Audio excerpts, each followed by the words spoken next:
Hello and welcome to Rise and Unwind. I want to thank you for tuning in and checking out the show. If you actually want to be on the show, go to our website. That's riseunwindtv.com. And what's happening on today's show? Well, we got this. They bend and pop right back into shape. They're stronger and more corrosion resistant than standard metals. The Goonies is kind of based on a true story, in that there was an actual Spanish galleon that wrecked off the Oregon coast that inspired the screenwriters of the Goonies. And actually, also Tamera. She, we're called the judges, but Tamera was also like, hey. With my facial expressions, Anna. All of that and more right here on Rise and Unwind. You ever get the sense of that trust in our communities is running on fumes? Turns out the numbers back that up, but there's still a lot of optimism out there. Allstate is trying to capture that momentum with a $5 million push to help nonprofits rebuild connection right where it matters. So joining us today is Louise Packard, Director of Thought Leadership at Allstate, to break down what this means on the ground. Louise, it's great to have you. How are you? I'm well. Thanks for letting me join you. So why does trust matter so much when it comes to building stronger, more resilient communities? Well, trust is essential to the strength and resilience of communities. Unfortunately, trust is in decline, as you mentioned. Recent Allstate research shows just 41% of Americans say they trust others, consistent with a broader decline in trust we've seen over the last 3 decades. And we know that trust drives community support. So people who say they are more likely to trust others are also more likely to help others out, which creates a culture of care and mutual aid. This is important to Allstate because trust starts in communities. Initiatives that build trust in neighborhoods, schools, and community organizations really lay the groundwork for broader societal resilience and unity. But as you mentioned, the good news is 74% of Americans are optimistic about the future of their local community, and local trust drives national strength. High levels of trust at the individual and local level are associated with really positive outcomes like a more prosperous economy, healthier democracy, more civic engagement, and social cohesion. And what is the big idea behind the Trust and Practice Awards, and what problem is it solving? The Trust and Practice Awards is designed to address trust in the local communities. It will support nonprofit organizations that are tackling this issue with new, innovative, and bold ideas. Selected organizations will receive at least $100,000 up to $1 million to accelerate their efforts. Give us a sense of the projects or some of the partnerships that might fit this grant program. Well, the projects are really open-ended, but the partnerships are key. So we're looking for organizations to come together with at least 2 other nonprofit organizations to submit an application about their innovative and interesting ideas to tackle trust in their local community. This can be things like intergenerational volunteerism, civic engagement, or bringing different groups together to bridge divides. Beyond funding, what everyday actions can help people reconnect with each other? Well, helping to rebuild trust also helps ourselves. High degrees of trust are associated with greater community satisfaction, more social interactions, and a willingness to work across differences. And yes, those everyday actions are key. So back to volunteering, lending your neighbor a helping hand, or something as simple as having a conversation with someone you normally wouldn't. While small, these actions build community ties and create unity. And where can nonprofits go if they want to dive deeper or maybe start the application process? Visit the Alliance for Social Trust website. The Alliance for Social Trust is an initiative of Allstate and the Aspen Institute. The website is where you can find our grant application and stories of local trust building to draw some inspiration from. Louise Packard, I want to thank you for joining me this morning. Thanks again for having me. Do you ever hit the end of the year and realize, wow, I never used half my benefits? You know, vision coverage is a big one, and those exams could spot a lot more than whether you need new glasses or not. So here to share why, this is the moment to take a second look on what's new in frames, and that frames that actually flex is Mike Bako, consumer trends and wellness analyst. Mike, it's always great to have you on the show. How are you, my friend? Doing great. Thanks for having me. Okay, why is right now that sweet spot for using those vision benefits before they expire? Yeah, let's talk a little bit about vision benefits and our overall health and what's going on right now. We're kind of in this home stretch before the end of the year. People are thinking about gifting, but they should also be thinking about their health. And vision benefits are often underused. And this is the perfect time of the year to use them before they expire. So whether you wear glasses like me, contacts, or nothing at all, the annual eye exam is one of the most valuable appointments that you can make before the year wraps up. And I've noticed that when someone shows me something on their phone, I have to move their hands slightly back so I could actually see it. So I guess it's time for an eye exam. But they're telling a bigger story. What kind of health conditions can show up in an eye exam? I haven't been to one in a while. Yeah, well, if you do go and if you do have that comprehensive eye exam, Dan, we're talking about more than just checking your sight. Yes, they're going to check your sight, but it's more of an overall window into your overall health. An eye doctor, listen to this, can detect up to 270 different underlying health conditions. So that's everything from diabetes and high blood pressure to things like heart disease. And yet, even with all this information, millions of Americans are letting this benefit go unused every year. And with these Flexon frames, they might help me out a little bit because I am a bit clumsy. I put things in my pocket, things get crushed. They do something cool, right? Can you tell me about that?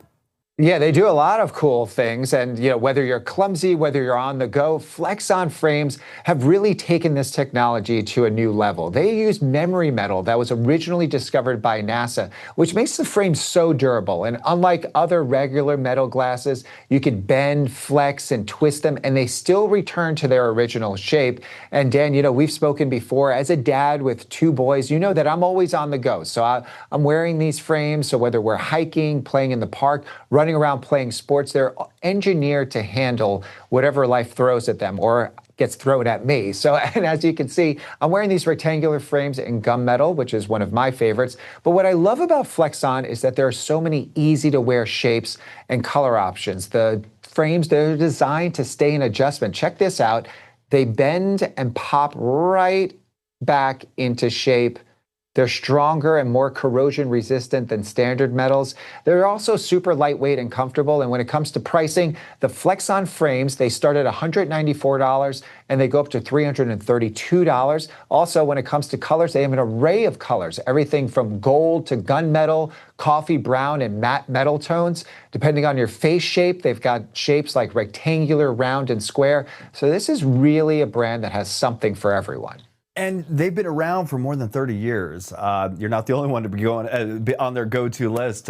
What do you think keeps people going back to Flexon over and over?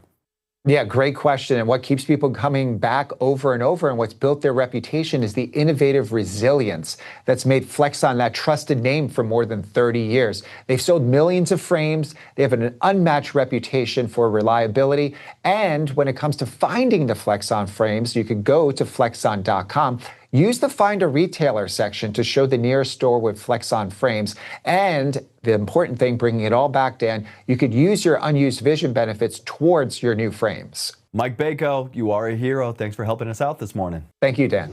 Do you ever dream of uncovering lost treasure, exploring ancient tunnels, or even chasing down history's greatest mysteries? Josh Gates lives that adventure for real. And he's back with brand new seasons of Expedition Unknown and Expedition Files on Discovery Channel. Fresh off a Daytime Emmy win, Josh's latest expeditions dig deeper than ever, from inside Egypt's Great Pyramid to tracking hidden treasures around the world. Josh, it's great to see you here. Thanks for having me, man.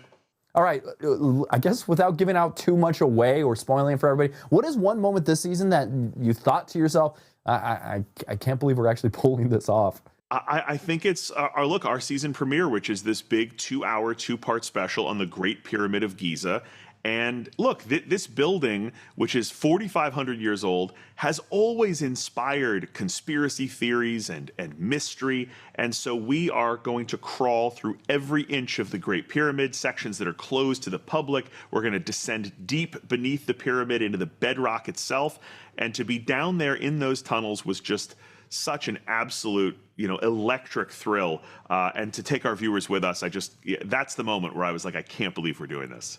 You blend science, history, and adventure better than anyone, maybe even Han Solo when he's out adventuring a little bit. How do you keep the sense of wonder alive while still chasing the facts? I mean, that's not hard at all because these stories have such an incredible natural hook. I mean, look at this season. We're doing, looking for lost passages in the Great Pyramid of Giza, searching for a sunken Nazi submarine, having a real-life Goonies adventure on the Oregon coast. I mean, these stories are so exciting in and of themselves that it's easy to be enthusiastic about them, to be just pulled along for the ride because these mysteries are just so enduring.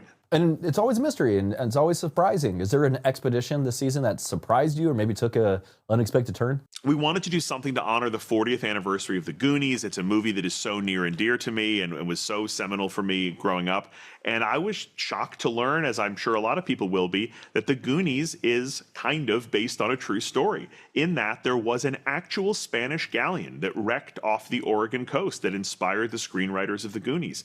And this is not some legend. This is not some myth. This is an archaeological fact. And so we are going to Oregon to investigate the remains of this Spanish shipwreck and to see if there's any treasure out there and to look for booty traps and all that great Goonies stuff. So it's going to be an awesome adventure. Team, you guys want to go look for some treasure? I'm in. Yes. Okay.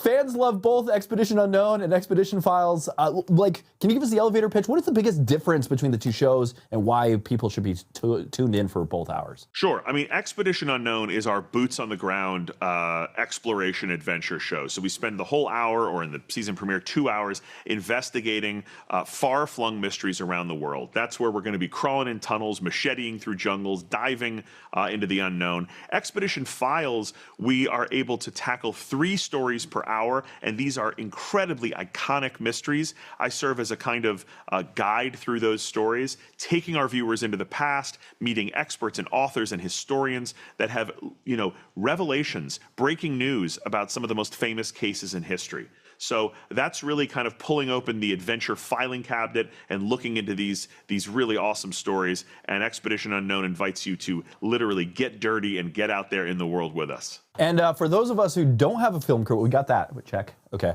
Yeah, you got it. You got one. Or machete. Oh, I don't have the machete. What's one explorer habit or tip that anyone can use to bring like a little adventure into their everyday life, I guess? My number one tip for people who want to have an adventure is to just do it. People say to me all the time, man, I wish I could have adventures like you. Hey, anybody can have an adventure. That's the thing about adventure. It's no frills, no huge infrastructure needed. No matter where you are in the country watching this, right nearby you within a few hours is a state park or a place to go hiking or camping to explore something you've never done before. So, the outdoors is just waiting for us. Adventure is everywhere. And so I encourage everybody to take out a map and to go someplace you've never been before, near or far, and have your own adventure. Josh Gates says, if you want to be a Bilbo Baggins and go on an adventure, pull a Nike and just do it. See, like I put 2. Just do it. Yeah, there you go. Josh Gates, I want to thank you for joining me today. If you are into real-world mysteries, big swings, and a host who actually gets dirt under his nails, watch Josh Gates on Discovery. New episodes of Expedition Unknown and Expedition Files on Wednesday nights. Check your local listings and stream full episodes at discovery.com. Thanks for hanging out with me, Josh. Hey, all the best, man. Thank you so much for having me. I appreciate it. Do you ever wonder how someone so monstrous hid in plain sight for so long? Peacock's new limited series, Devil in Disguise, John Wayne Gacy, peels back the layers of the crimes and centers on the lives that were forever changed. So joining us is the star of the series, Michael Chernus, who takes on the role of Gacy with a careful human lens. Welcome to the show, Michael. How are you? I'm okay. How are you? I'm doing okay. I want to thank you for being here. What drew you to this role, and how did you approach portraying Gacy without doing the thing where a lot of them do, like glorify him? This is a great question, and thank you for saying that. I was hesitant at first, to be honest. I didn't know if I wanted to tie my name to his name for the rest of all time, and I didn't know what I could bring to this story that hadn't already been done before. The story's been covered ad nauseum since 1978. But when I talked to Patrick McManus, our showrunner and executive producer, he told me this idea of focusing on the victims and their families, and that we'd have these like short stories in every episode where you would meet some of his victims before they ever crossed paths with John Gacy. And that was really intriguing to me. And he also told me that we weren't going to see any murder on screen, and that he really wasn't interested in showing the killer clown persona that we all know so well. And so for me, that was really interesting and intriguing because, like you said, I could just focus on the man and who he was, and not sensationalize him or certainly not glorify him, but really just to show him as he was, so that maybe we could begin to understand why he did what he did. And one of the things I discovered was that he was just hiding in plain sight. He was a real kind of just a regular guy, a blue-collar suburban Chicago contractor, and nothing that sort of spectacular, interesting about him. He was just kind of blended into normal society, which to me is actually much more terrifying than some, mustache twirling villain character. And the show highlights missed opportunities and systemic failures. What did you learn about how this went unchecked for so long? That was one of the most disturbing things doing the research, was seeing the systemic failures and institutional bias that allowed Gacy to get away with this for so long. A lot of his victims were young men who either came from, poor families, backgrounds that the police didn't seem to care about. They wrote them off as runaways. Some of them had drug problems. Some of them were sex workers. Some of them were homosexual. And so often the police would just kind of look the other way. Gacy's name was brought to the Chicago PD a number of times. And they would interview him, and he would often say, "Oh yeah, I met that kid, but the encounter we had was completely consensual. The sex was consensual, and I don't know where he is, or I drove him back to work, and I don't know where he went from there." And so the cops kind of turn the other cheek a lot of the time. And another piece of it is that the technology now is so much better. Back then, police departments didn't speak to each other the way they do now. John Gacy had been arrested in 1968 in Iowa, but when he got released and moved to Chicago, the Chicago PD had no record of that prior felony. And as an actor stepping into a role who did something so heinous in real life, how do you explore creating that character for yourself without either going too deep into it or making it too much of a parody? Yeah, very carefully is how you explore it. It's really tricky stuff. One of the things I discovered about Gacy was just that he wore these different masks all the time. That he said it himself. There were these different versions of John. There was John the contractor, John the politician, John the family man. And so I started to realize in scenes I didn't have to play the entire human being all at once. I didn't have to show all of the darkness. I was just playing the version of him in that scene that he wanted you to see, you being whoever was in front of him.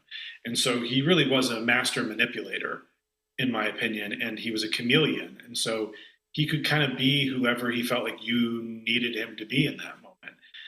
And as an actor, that was a great gift because I didn't have to show the darkness all the time. But it was tough. It was tough not to take it home with me at the end of the day. Michael Chernus, I want to thank you for joining me today. All 8 episodes of Devil in Disguise, John Wayne Gacy are streaming now on Peacock. Open up the Peacock app or visit peacocktv.com and search Devil in Disguise, John Wayne Gacy. Michael, thanks for joining me, my friend. Thanks for having me. Appreciate it.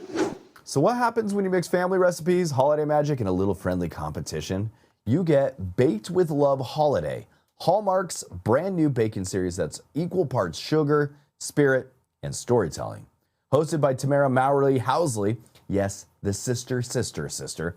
I'm so excited, I'm getting twitches, and it feels like I'm 17 again, but I might need some strong medicine to get me back to the real. Alongside acclaimed chef Anna Ha and New York Times food writer Vaughn Vreeland, this feel-good show celebrates home bakers, heritage, and the heart behind every bite. Welcome, you 3. How are you? Dan, I was very impressed. That was really good. Oh, thank you. I gotta say. That was good. That was good. I didn't know where you were going with that, but I was like, oh, look at him go. Go, Dan. All right, Tamera, you've done everything from talk shows to holiday movies. What inspired you to bring your warmth and energy to a baking competition like Baked with Love Holiday? I love Christmas. I love to bake. And I love family. Hosting baking shows literally it doesn't feel like work to me. It is so much fun. And this show is that. It is fun for all your senses. I mean, visually, it's probably the most gorgeous baking show I have ever seen. Wouldn't you agree? It was amazing. Yeah. All right, the show is all about family traditions and heritage recipes. What's one story or dish from the contestants that really stuck with you? You know, something that made you think, what's this baking thing all about? I can't like give too much away, but there was definitely one that was themed like one of my favorite holiday movies, and they sculpted it. And when Anna and I both tasted it, we were like, that's the best thing that we've eaten this entire competition. And they were able to also weave in elements not only of like this holiday movie, which obviously their family watches, but also the flavors that their family love to work with.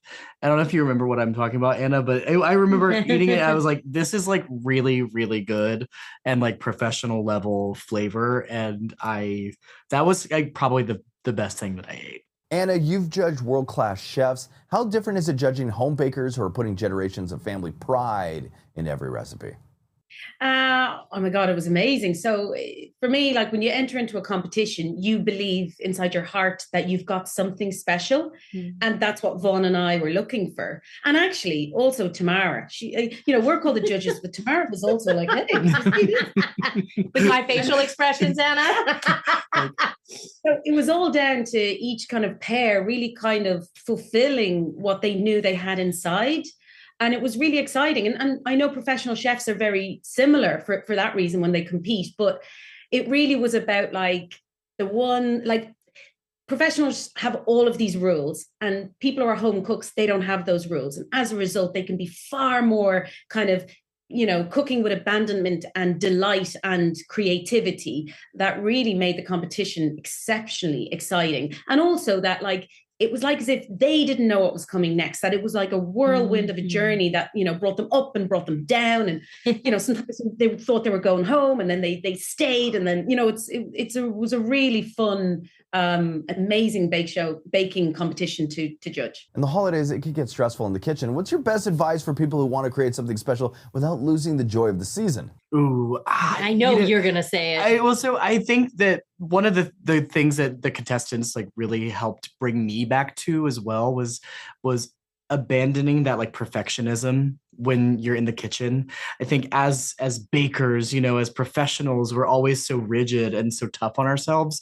And when you can actually kind of be a little bit more liberated and kind of come back to the reason why you're even doing it anyway, and when you're doing it with other people, I think that is actually the thing that makes it much more enjoyable. And that literally is baking with love, right? Yes. Like that is not only loving others, but also loving yourself. What you're doing. Yeah, and what you're doing, and like being a little bit easier on yourself too. Because at the end of the day, you're going to eat something sweet and delicious. Right? Have fun. That's what I would say. I want to thank you three for joining me today. Baked with Love Holiday is streaming now on Hallmark Channel and Hallmark Plus. It's a celebration of baking, family, and the joy that comes from sharing what you love. For recipes, highlights, and more, visit hallmarkchannel.com/bakedwithloveholiday. And I want to thank you three for joining me today. Thank you. Thanks, Dan. You're amazing. Bye, Dan. Let's talk music, because I am so excited about our next guest. You know those bands that didn't just soundtrack a moment, but they shaped whole entire chapters of your life? Well, for me in high school, this band was a major part of those formative years. And to this day, when I hear a certain Dr. Feelgood, still gives me all the feel-goods. Mötley Crüe is celebrating 45 years and bringing back their legendary Carnival of Sins Tour for 2026. Today we have drummer Tommy Lee with us to talk about the band's wild ride and what fans can expect this time around. Tommy, welcome. So thrilled to have you. Hello, good morning. So, Tommy, this tour, it marks 45 years of Mötley Crüe and the return of Carnival of Sins. Why did this feel like the right moment to bring this tour back? Well, because it was insane when it happened, and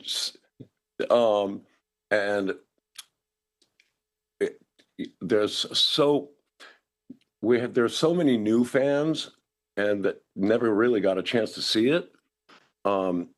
And I was just telling somebody else this, and our music has transcended generations, and there will be so many people that are coming to see this for the first time. So let's bring it back and let's show them what they missed. That sounds good to me. And speaking of spanning generations, your fan base, me included, why do you think that connection is so strong after all these years? I don't know. I really don't. There's some magic there. There's I was telling somebody else, there's nothing cooler than that. Like, I think after the movie The Dirt came out, I got so many emails from people going like, "Oh my God, is that what it was? Is that really what it was like?" And I think there's a bunch of stuff out there, during our career and our lives that just don't happen anymore, and they never will. So I guess I don't know where I'm going with this, but there's nothing cooler. There's not a better feeling for an artist to look out in the crowd and see, their parents have their children on their shoulders, and they're up there going like, "Yeah, shout," and you're like, "Dude, you're like 9 years old. How is this happening?"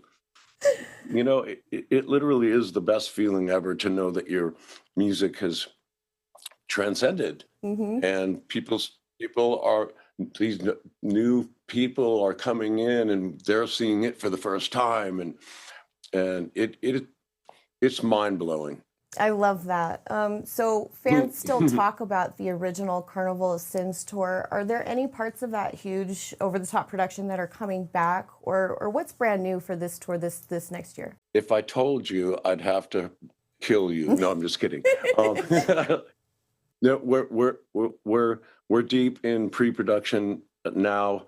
This one's going to take a lot of time because, as usual, every time we go out, it's a spectacle, and people expect us to bring something that they've never seen before. So we have a heavy load on our shoulders, but we're talking, like I said, we're in pre-production and talking about different musical ideas and production ideas, and there's some new technology out there that we're going to bring, and we're going to bring it like we always do. Heck yes. Tickets for the return of the Carnival of Sins Tour are on sale now. You can find dates, details, and the full tour lineup at motley.com. Thank you so much, Tommy. Yeah. Thank you so much. Yeah. Have a great day. And that's it for Rise Unwind. I want to thank you for tuning in and checking out the show. Go to our website, riseunwindtv.com. Follow us on social media. That's at Rise Unwind. And until next week, that was Rise and Unwind.